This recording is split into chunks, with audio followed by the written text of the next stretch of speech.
Bienvenidas, bienvenidos a La Moda que nos parió, el podcast de moda que quiere cambiar muchas cosas del mundo de la moda. Entre ellas, la percepción de que esta industria somos solo una panda de modernas descerebradas. Queremos profundizar en 1000 cosas que nos interesan y hablar con la comunidad creativa y moda que se expresa en español. A una industria como la nuestra, que rebosa talento y alternativas súper interesantes, ya le faltaba un hueco en el espacio radiofónico. Así que si entiendes la moda no solo como un medio de embellecer cuerpos, sino iluminar conciencias, eres nuestra comunidad. Yo soy Pati Cereijo. Y yo soy Elena Vilabrille. Y hoy en La Moda que nos parió vamos a hablar sobre medios. Para ello contamos con dos monstruos de la comunicación en España. Jesús Ferrín, director ejecutivo de Finally Press, y Carlos Primo, jefe de redacción Belleza y Moda de Icon. Sí, pero antes de ello nos gustaría recordaros dónde podéis vernos y escucharnos. Estamos en iTunes, en Spotify, en Spreaker, en Google Podcast, en Podbean, en iVoox, en fin, la lista es muy larga. La cosa es que en cualquier plataforma de podcast que tú suelas escuchar, vamos a estar. Estamos. Si no es así, pues nos avisas y en un periquete nos plantamos. Claro. Para vernos, Instagram y YouTube, donde os recordamos que cada semana añadimos contenido interesante a nuestras playlists. Hablo de YouTube. De Instagram, pues bueno, es un poco de todo. Un cajón desastre, ya se sabe. Eso es. Bueno, Pati, pues... Damos entrada a Jesús y a Carlos, ¿no? Vamos a ver, ahí están. Entra Jesús y entra Carlos. A ver si el dios del audio nos hace... Hola, chicos. Hola. ¿Qué tal estáis? Hola, buenas. Hola, buenas tardes. Buenas tardes. Bueno, ¿funciona todo? Eso es bueno. ¿Cómo estáis? Bien, bien. Bien. Muy bien. Aquí intrigados con lo que nos vais a preguntar. Esto es como estar en un examen de la uni, ¿sabes? Sí. Un examen oral, que era uno de esos que no sabía nunca que... Siempre eran muy difíciles. Te ponías muy nervioso antes siempre. Pues sí, los invitados que tenemos hoy son las dos caras de la comunicación de moda. La semana pasada hablábamos que sin marcas no hay moda de la que hablar. Y esta semana nos vamos a fijar en los medios de moda, que al final sin comunicación poco sobrevive una marca. Correcto. El fin de las revistas impresas lleva siendo predicado desde la aparición de Internet, pero a medida que desaparecen unas, aparecen otras. Y muchos de los profesionales de la moda coincidiréis en que la revista no deja de ser otro objeto moda. Para nosotras lo es casi tanto como un accesorio, como una prenda, y de hecho las guardamos como oro en paño, como si fuesen códices de la Biblioteca Nacional. Fanzines, proyectos, editoriales de todo tipo, suplementos y miles de maravillas impresas nos van sorprendiendo una y otra vez. La capacidad que tenemos para reinventar eternamente el formato papel y la imagen de moda sobre él es fascinante. Sí, la verdad que una imagen impresa es imbatible. Y a medida que consumimos más y más imágenes digitales, más relevancia tienen los proyectos valientes que llegan al papel. Pero no solo de imágenes vive la prensa, las palabras son su complemento imprescindible. Y por eso os hemos traído a Carlos y a Jesús. Ambos representan la función de comunicación desde los dos lados de la moneda, las agencias de comunicación y el periodismo de moda. Pues sí, bueno, antes de empezar vamos a haceros un pequeño repaso a los perfiles y trayectorias de Carlos y de Jesús. ¿Vale? Me toca, ¿no? Bueno, Jesús es un apasionado desde siempre por la fórmula del éxito que lleva a una marca a lo más alto. Es un caballero, discreto, humilde, de profesionalidad inmensa y un conocimiento absoluto del medio. Apasionado de la música y los podcasts, por eso le hemos liado. Optimista y flexible, Jesús es un fenómeno de la comunicación de moda. Sí, Carlos Primo es una muestra perfecta de cómo un perfil académico puede estar totalmente pegado a la realidad del sistema y al pulso de la calle. Doctorado en periodismo, su vastísimo conocimiento de la historia del arte y una visión totalmente transversal que va del lujo al underground le aportan una riqueza envidiable a la hora de abordar sus artículos y sus entrevistas. Bueno, pues después de todo esto, ahora ya les vamos a dejar hablar porque han sido casi un par de minutos que están aquí mirándonos el careto. En fin, una cosa que queríamos preguntaros antes de empezar de nada, porque en el caso de la profesión de Carlos está más claro, ¿no? Pero como todos sabemos, muchas de las profesiones y de las funciones dentro de la moda son un poco oscuras para el público en general, ¿no? Entonces tenemos una parte de la audiencia que a lo mejor no sabe exactamente a qué se dedica o en qué consiste la labor de una agencia de comunicación. Entonces queríamos saber si Jesús nos puedes contar en 4 palabras, así como muy brevemente, a qué se dedica una agencia de comunicación. Pues pues veréis, llevo intentando hacer esto con amigos y familia Como todos. muchos años y es complicado. Yo también lo hago un poquito complicado porque me encanta mantener un cierto halo de misterio en nuestra profesión. Se trabaja muy bien desde bambalinas, o al menos a mí me parece que se trabaja muy bien. Y nuestro trabajo es básicamente el de interconectar. Nosotros somos un nodo de comunicación entre marcas, medios, canales, etcétera, etcétera. Nuestra función, en mi opinión, es siempre la de facilitar ese tránsito de información. Es verdad que en ese proceso muchas veces, pues, de alguna forma afinamos mensajes, aportamos nuestro know-how, nuestro conocimiento del mapa, de medios y demás, pero básicamente nosotros lo que hacemos es facilitar esos contactos. Cosa que se hace, como te decía, muy bien desde backstage. Desde backstage, ciertamente. Genial, muchísimas gracias, Jesús, porque parece una tontería, pero esto es importante, ¿no? La diferencia de los dos lados de la comunicación, ¿no? Claro, claro. En el caso de Carlos decíamos periodismo de moda es algo que como el periodismo en general no se entiende mejor. Bueno, pues vale, el de moda aunque tenga sus especificidades, pero se comprende mejor desde fuera. Vamos, chicos, con una pregunta inevitable. ¿Habéis notado cambios? Entendemos que obviamente sí, pero bueno, un poco entender cómo estáis viviendo los cambios que están ocurriendo en este sistema de la comunicación de moda en el mundo post-COVID, o no sé si post, o simplemente... Como dice Elena, en medio del COVID, yo soy más de post. Una que se ha acabado, yo no, o sea, se ha acabado desde el Pero es que yo las noticias las dejé de ver hace mucho, entonces para mí ya pasó todo. Ahora estoy en la aldea y me olvido un poco más de todo, voy sin mascarilla, felizmente. Contadnos, chicos. Pues bueno, yo lo que voy viendo de cómo están haciendo las marcas para comunicar, yo al principio es curioso, porque al principio hubo una especie de hiperactividad de que todo el mundo quería comunicar un montón de cosas y es algo natural al final, igual que todo el mundo tenía una teoría y todo el mundo tenía una experiencia que contar y la seguimos teniendo en esta situación, pues ha habido ahí un momento como de mensajes muy prolíficos y muy continuos, que a mí me ha parecido muy interesante, porque es verdad que en un momento en el que esa cuestión de la venta quizás se posterga un poco, o se aplaza a un futuro y en lo que se invierte en teorías en la construcción de marca y demás, pues a mí sí me ha parecido una manera de hacer un poco recapitulación de lo que significan algunas marcas, de hacia dónde están yendo y de qué es lo que hay detrás de ellas. Entonces, yo creo que aunque ha habido mucha solución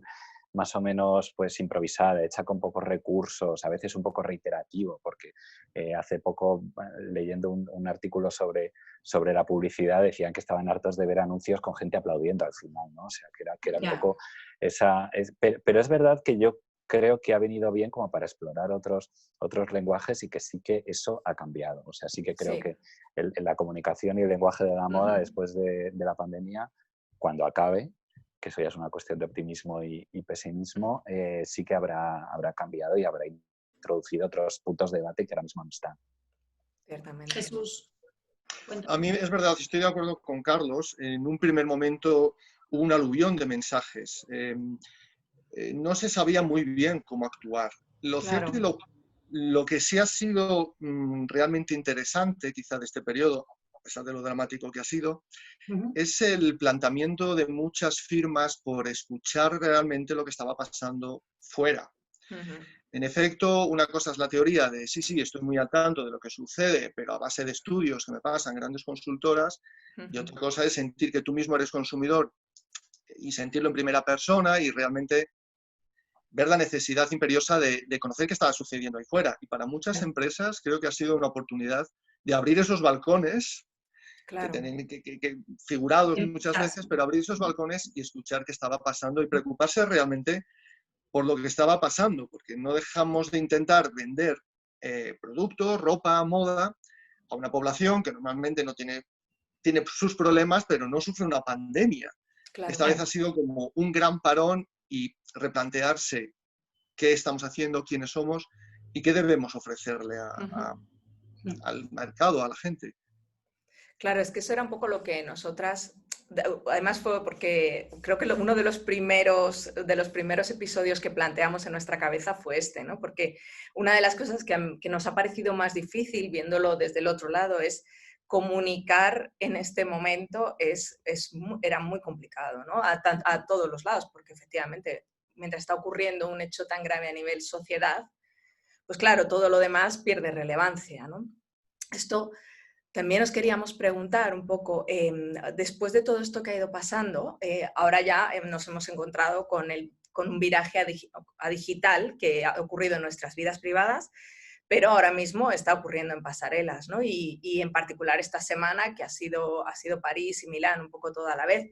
Os queríamos preguntar qué os parece el viraje digital que están teniendo las pasarelas, pero no solo las pasarelas, sino un poco la moda en general. ¿Creéis que es una opción sólida de futuro? ¿Cómo lo veis? O un poco en general, tampoco, bueno, decir lo que queráis, quiero decir. Yo quiero plantearos algo ahora a los tres, porque os estimo muchísimo y os respeto muchísimo, y creo que hay un debate demasiado calentado sobre el tema de si viramos a digital, no viramos a digital. En mi opinión, y quería lanzároslo, yo creo que el digital lleva con nosotros mucho tiempo. Hace mucho tiempo que compramos música vía digital, vemos películas vía digital, compramos ropa a nivel digital, a través de webs y demás. Yo creo que no es tanto el canal, que no deja de ser un canal, y está muy bien que exista, porque brinda muchas oportunidades, sino qué es lo que se hace, qué contenido se vierte en ese canal y quién los vierte. Porque muchas veces ese gran dilema que se plantea de print, impreso, digital, impreso, revistas, papel, digital. Yo siempre he pensado, y aquí está Carlos, que es un gran ejemplo, no es tanto el soporte. A mí el soporte me da un poco lo mismo. Creo que nos debería empezar a dar un poco lo mismo. Lo que yo quiero leer es a Carlos. Quiero escucharos a vosotras. Puedo hacerlo a través de un teléfono o puedo hacerlo a través de un soporte impreso. Pero creo que deberíamos empezar a una vez a superar ese planteamiento de esa diatriba de digital, print. Yo creo que lo importante es lo que se cuente, lo que se escribe. Es verdad. Sí, yo creo, ahora te dejo hablar, Carlos, para mí es la mezcla. O sea, yo por lo menos creo que es lo natural que convivan ambos. Lo que dices tú, ya estaban ahí. La cuestión es que con esto ha sido impuesto y de repente uno no podía ser y el otro era el único que teníamos durante un momento determinado. Entonces, creo que lo bueno es como hay que diseñar cómo es mejor. Es decir, creo que los momentos presenciales son para unas cosas, los digitales son para otras, y la combinación inteligente de ambos son las que en cualquier medio, en moda, en cualquier instancia, en cualquier ámbito nos va a llevar, no sé, como a una mayor calidad, facilidad, porque hay veces que lo físico es paquebótico, ¿no? Lo presencial, y es bueno que vaya a lo digital. Me callo, Carlos. Yo estoy muy de acuerdo con lo que estáis diciendo.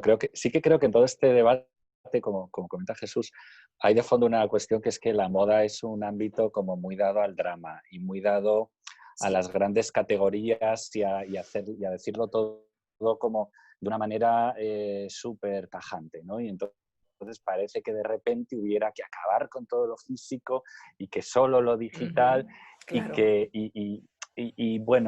yo creo que efectivamente está en una mezcla que tiene que ver tanto con el contenido como con las distintas facetas de la industria. La industria de la moda es complejísima. No es lo mismo vender una camiseta que vender una prenda determinada que exija verla o que exija probársela o qué tal. Y eso es algo que ya lo llevamos viendo mucho tiempo, ¿no? Efectivamente, el digital lleva con nosotros mucho tiempo y sabemos que por internet puedes vender todas las sneakers que quieras, pero que a lo mejor hay marcas que ni se plantean tener un e-commerce porque saben que su producto no está ahí. Pues yo creo que con esta cuestión de los soportes de comunicación pasa un poco lo mismo. Yo esta semana he estado en Milán porque aunque ha sido la semana esta digital, el Fashion Week digital, ha habido dos marcas que han querido hacer desfile físico, que han sido Etro y Dolce & Gabbana, ¿no? Y entonces el argumento en general, que a mí me parece que es muy acertado, es que hay un tipo de emoción muy particular asociada a ciertas marcas, a ciertas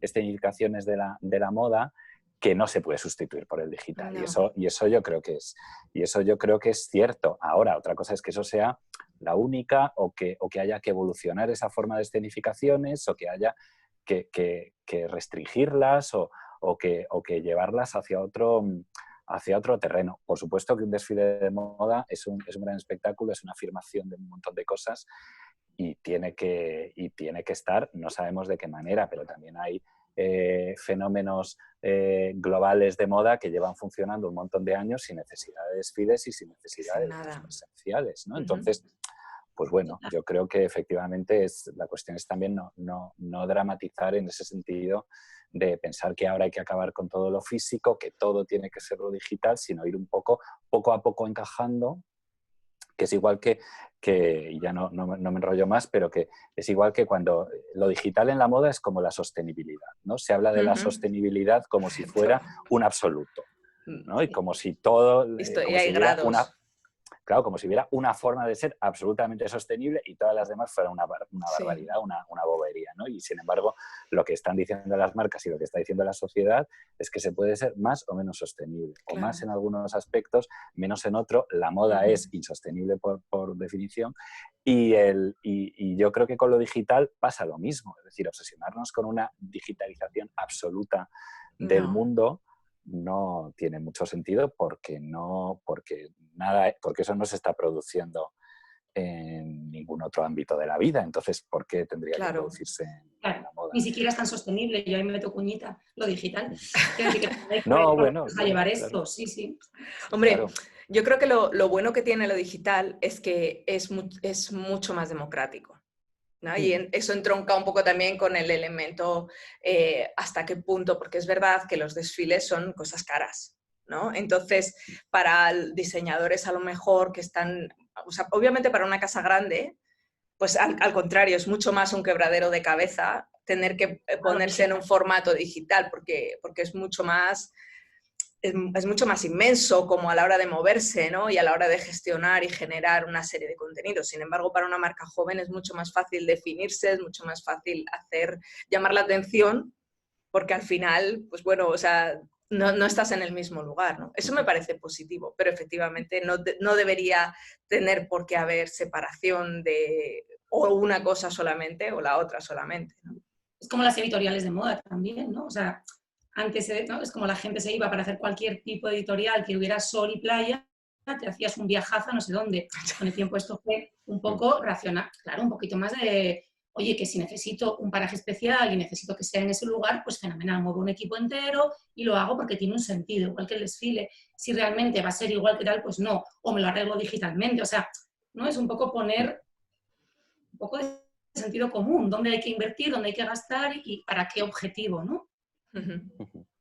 Una costumbre muy sana que yo creo que hemos adquirido en estas semanas, un poco forzados, es pensar y reflexionar.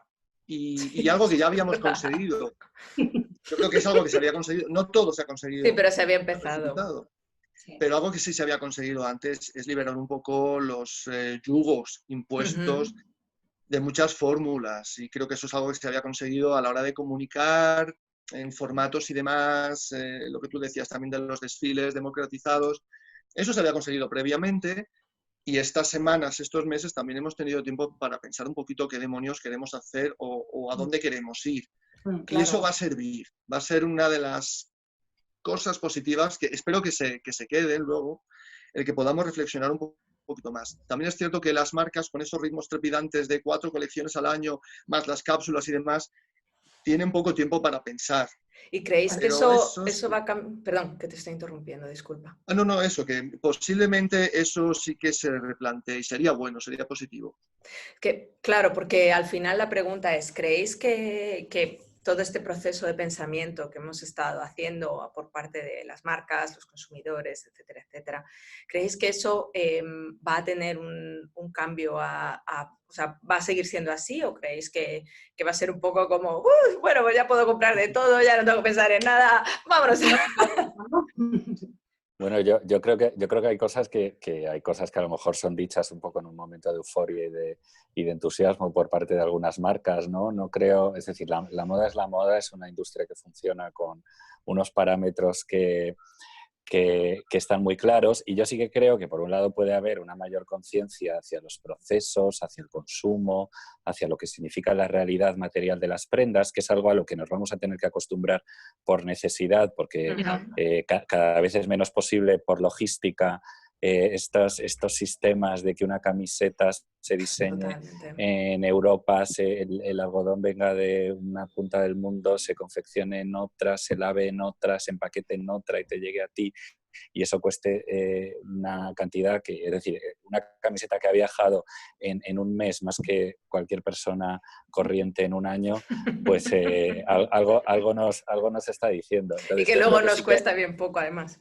claro, y que luego nos cuesta bien poco. Entonces yo creo que sí que hay una parte, sobre todo de la reflexión sobre el proceso, que se está haciendo extensible a mucha parte de la sociedad, que efectivamente está teniendo ese tiempo de pensar, como dice Jesús, en todos los ámbitos, que estamos haciendo con todos los ámbitos de nuestra vida. Por otro lado, a mí reconozco que me parece un poco ingenuo creer que el imperio de lo digital, que es el imperio de la dispersión y de la multiplicación de los estímulos y de la hiperactividad, vaya a traer mayor serenidad. Es decir, el hecho de que las cosas se trasladen a Internet o a las redes sociales habitualmente lo que lleva es una mayor actividad. Entonces yo creo pues, que habrá ahí una especie de equilibrio, habrá mensajes mucho más atomizados, ya no será suficiente con lanzar grandes líneas de ideas o de contenidos cada temporada, pero por otro lado somos más conscientes de otras cosas de las que no éramos antes, ¿no? Entonces,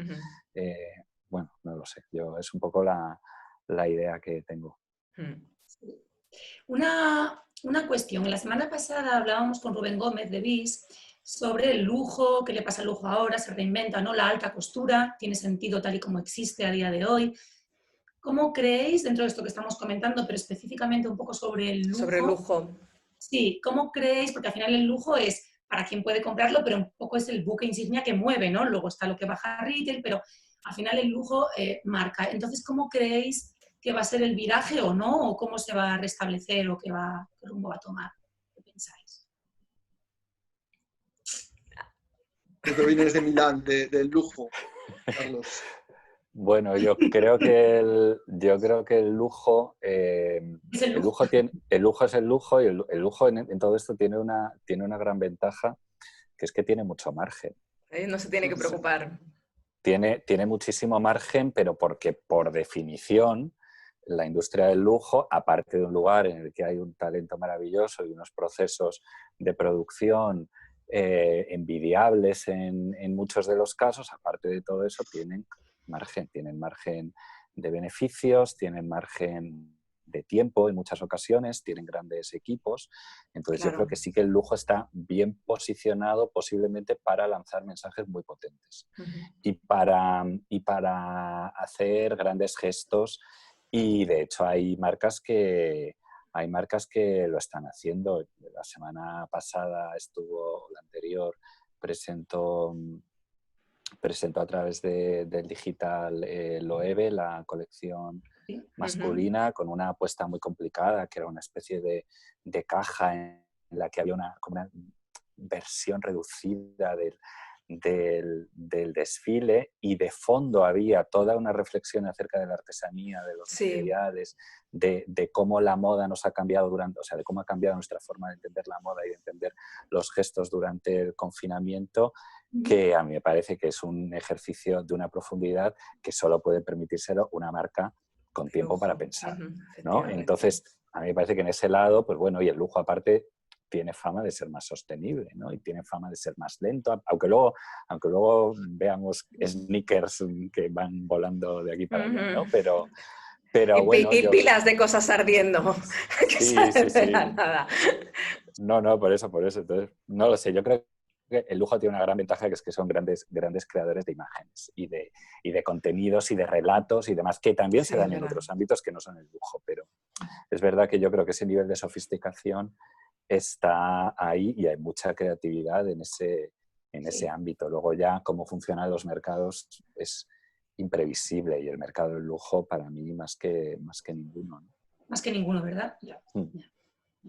¿Y tú qué piensas, Jesús? ¿Quieres contarnos algo del lujo? Estaba pensando que desde el lujo, además, están adquiriendo una responsabilidad social muy fuerte, por eso mismo, por la penetración del mercado que tienen y porque esos márgenes les permiten tomar decisiones que a lo mejor en otros sectores es más complicado, pero el movimiento de Virgil Abloh al frente de Louis Vuitton hombre, por ejemplo, no dejaba de ser un mensaje muy contemporáneo, cargado de sentimiento. Se están haciendo cosas muy, muy interesantes desde el lujo y lanzando mensajes súper potentes. Claro. Es que al final el lujo siempre ha sido un poco un poco el que tira del carro, ¿no? Porque a lo largo del tiempo, justamente como estáis diciendo, son las marcas de lujo las que se pueden permitir esta clase de... O sea, al final son ellas las que deciden, ¿no? Porque como es aspiracional, todo el mundo intenta luego ir como a ese juego, ¿no? Entonces, Claro. obviamente tienen una responsabilidad, por eso también nos preguntábamos, ¿no? Claro, ¿no? Ay, perdón.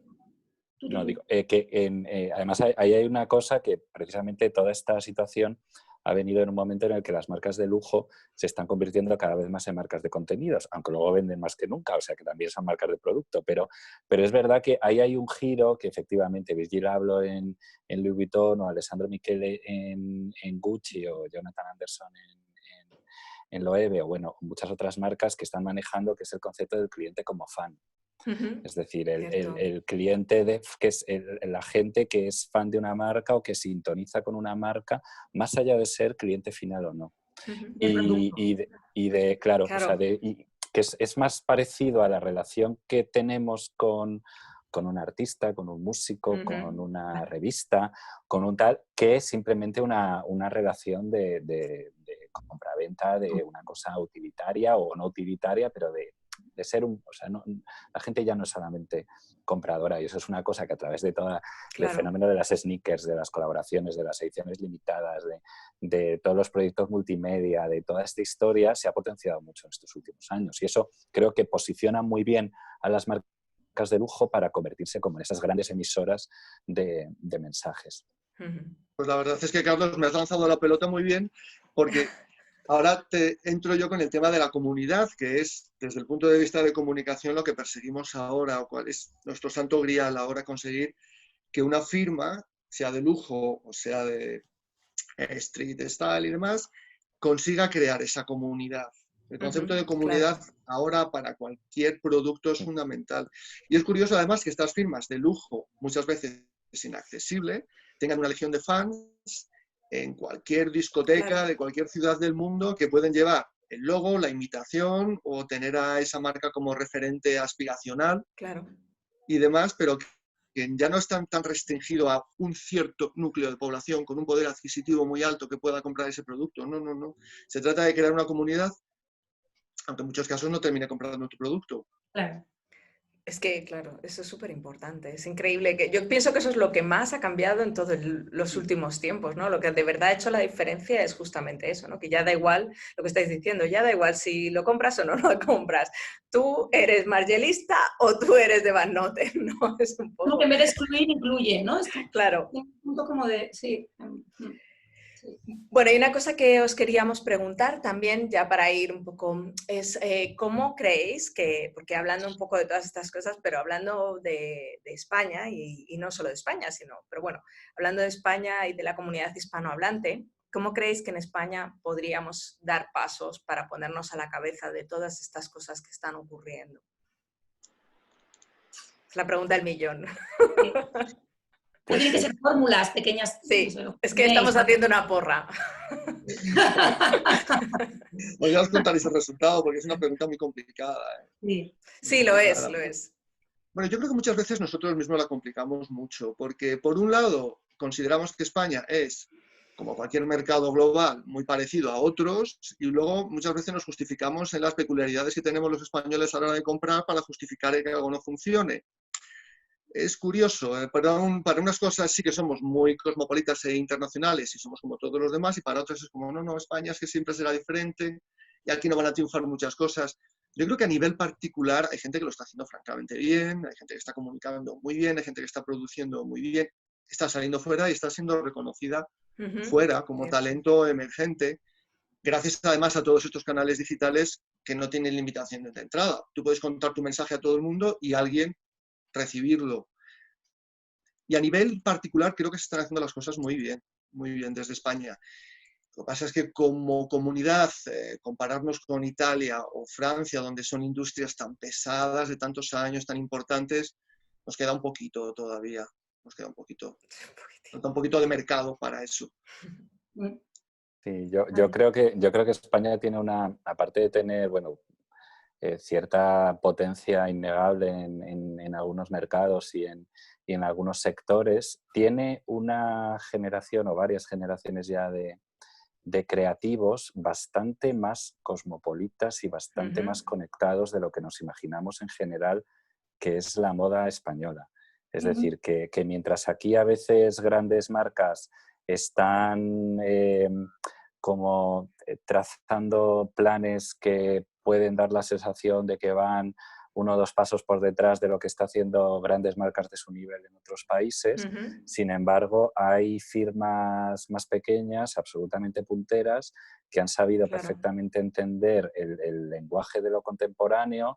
Un ejemplo muy claro, ahora mismo hay un mercado importante para todas las marcas monoproducto, o sea, para todas las marcas que se especializan en una cosa, ¿no? Y en España yo creo que hay marcas de complementos, por ejemplo, y de moda, sí, que eso lo han sabido hacer muy bien y no han esperado a conquistar primero el mercado español para salir fuera y tampoco han esperado a que nadie les validara su fórmula, ¿no? Y eso yo creo que es interesante. Lo que pasa es que es verdad que siempre cuando pensamos en la moda española, pues bueno, pues es que es un sector muy grande en el que hay muchas marcas que lo están haciendo de formas muy diversas. Claro. Pero yo sí que creo que hay un potencial porque hay un concepto de marca muy sólido y muy avanzado en muchos sectores y marcas a las que les está yendo fenomenal, a pesar de que nunca las metamos en los especiales de moda española de las revistas y nunca se hable de ellas cuando se habla de las grandes asociaciones de diseñadores y demás. O sea, yo creo que ahí hay una especie de talento que está, ¿no? Porque al final, sí, es como si hubieran pasado de que no haya eso. Perdona que te he interrumpido. Como si lo que dices tú, ¿no? Como, vale, aquí no hay mucho sistema, no hay un council, no hay equivalente, no tal, pero nosotras tiramos para adelante, ¿no? Sin más. Sí, totalmente. Pues estamos ya sin tiempo, chicos, prácticamente. Nos quedan 7 minutitos. Entonces, en estos 7 minutitos os dejamos 4 para que nos hagáis un kit de deseos para el futuro. Moda. Deseos moda. Bueno, lo que queráis, pero vaya. Bueno, también puede ser personales, pero bueno. Sí, aquí cada cual. Bueno, a mí me gustaría pedirle, sobre todo a las marcas, que no se precipiten mucho en la toma de decisiones. Me parece muy importante que se valore, que se hagan cosas, seguro, pero que no nos precipitemos mucho. Y que un deseo o un pensamiento que siempre he tenido, que en el equilibrio suele funcionar bastante bien. Entonces, buscar siempre un punto intermedio en esa toma de decisiones y valorar mucho el mercado. Y a nivel de lo que estábamos hablando antes, como bien decía Carlos, es que hay que salir, bueno, la gente está saliendo fuera, es que ya ni siquiera salir fuera, es que estamos fuera ya realmente. Entonces, tú con tu producto se lo enseñas a quien quieres y hay gente de cualquier otro país que le puede gustar y conectar contigo porque es un lenguaje común y eso es muy bonito y es verdad que hay un talento inmenso, tanto en otras firmas extranjeras, talento español, como españoles que están lanzando sus productos fuera y están encantando. Claro. Yo me siento muy esperanzado y muy positivo a ese respecto y de verdad nos esperan tiempos muy buenos en creatividad. Vienen cosas buenas. Sí, sí que vienen. Es como era positivo. Sí, sí. Bien, Jesús. No, es verdad, es verdad. Yo creo que sí. ¿Y tú, Carlos? Pues bueno, yo un poco, vamos, por supuesto, comparto la Carta de los Reyes de Jesús perfectamente al 100%. Yo sí que creo que es un buen momento como para no sé si replantear, pero sí pensar o volver a pensar en cada uno de los estratos o cada uno de los niveles en los que está la moda, ¿no? Hablábamos ahora mismo de marcas que lo están haciendo bien. Creo que nunca viene mal volver a pensar en el producto, volver a pensar en los materiales, volver a pensar en qué comunicación se hace para quién. Yo creo que muchas veces llevamos desde los medios incluso, bueno, desde los medios también, claro, y desde las marcas, un lastre que es cómo se hacían las cosas cuando hace 15 o 20 años la moda era muy distinta y aparentemente todo iba mucho mejor. Y a veces estamos como poniéndole parches a cosas que no tienen mucho arreglo. Y entonces yo creo que esa idea un poco oye, de volver a veces es un esfuerzo, pero volver a replantear un poco todos los niveles, las prendas, los materiales, la identidad de las marcas, la identidad de las revistas, la función de las revistas, de los medios, yo creo que es un ejercicio que podemos intentar hacer. Sí, debemos, además. Qué guay. Sí. Pues chicos, muchísimas gracias por dedicarnos el ratito, por venir aquí, por contarnos tantas cosas. Y que os decimos que no perdáis nuestros teléfonos, vamos a seguir llamando. Sí, vamos a volver a secuestrar, si os dejáis, ¿no? Pero vamos a insistir. Sí, ha sido muy guay. Muchísimas gracias, de verdad, cuidaros mucho. Y un besito fuerte. Que vaya bien. Muchas gracias. Mucho. Un besito. Chao. Gracias. Chao. Chao. Bueno, pues nosotros ya estamos acabando y simplemente recordaros que en nuestra web seguimos dejándoos contenido interesante. En el artículo que acompaña al capítulo de hoy os vamos a dejar contenido extra. Yo estoy emocionada, ha sido increíble, ¿verdad? Como siempre se nos hace corto, pero bueno, qué bien. Lo que tiene. Venga, importante, nos vemos en las redes sociales. Ya sabéis que os lo ponemos súper fácil. Somos La Moda que nos parió. Entonces, si vas a YouTube, nos encuentras en La Moda que nos parió. Si vas a Instagram, @La Moda que nos parió. Que nos quieres buscar en LinkedIn, La Moda que nos parió. Es fácil e imposible. Por favor, síguenos y comparte, ¿vale? Porque ya sabéis que queremos crear comunidad, como bien decíamos hace un momento con los chicos. Que es lo más importante, la verdad. Exactamente. Y que nos deis vuestra opinión y aportéis, pues es lo que más nos interesa. Y os recordamos todo el contenido extra que podéis encontrar en nuestra web. En 5 favoritos vamos a hablar de Latinoamérica. En Te Recomiendo os hablaremos de The Ocean's Dealer y en Perfiles os traeremos la propuesta de vestuario Carmen 17. Os recordamos la página web www.lamodaquenosparió.com. Y ahí en la web es donde podéis encontrar toda la información sobre el proyecto, sobre nosotras y sobre todas las personas maravillosas que con mucha paciencia nos ayudan a que este proyecto sea posible. Y os habíamos dicho que nos sigáis. ¡Seguidnos! ¿Qué pasa la semana que viene? Pues que cerramos temporada, nuestra primera temporada. Nos vamos a emborrachar. No nos vamos a emborrachar. Nos emborracharemos después. Sí. Queremos que no antes. Va a haber un programa de cierre el miércoles, como cada día de la semana que salimos, que tocaremos el marketing y el negocio, un poco para completar todas las patas que estamos tratando de abordar esta primera temporada. Y después un poquito de descanso y el viernes tendréis un episodio de cierre donde Pati y yo vamos a daros la chapa, vamos a soltaros. Correcto, venga de chapa de este primer mes tan trepidante. Y ya nada más deciros que si acabas de caer en nuestras redes garras por primera vez, vayas a nuestra web, como decíamos, y encontrarás la información para todos los podcasts que hemos hecho hasta ahora, todo el contenido, etc. Os recuerdo las plataformas, algunas de ellas, porque tenemos muchas más. Tenemos iTunes, Spreaker, Google Podcast, iVoox, Spotify. Y para vernos el careto, YouTube e Instagram, donde, como os he comentado antes, seguimos cada día inventando para traeros contenido interesante. Querida comunidad, nos vemos en las redes. ¿Dónde? Nos vemos en las redes. Gracias. Chao, cuídense. Nos vemos la semana que viene también. Eso ya de cara. Besitos. Eso por supuesto. Chao. Chao.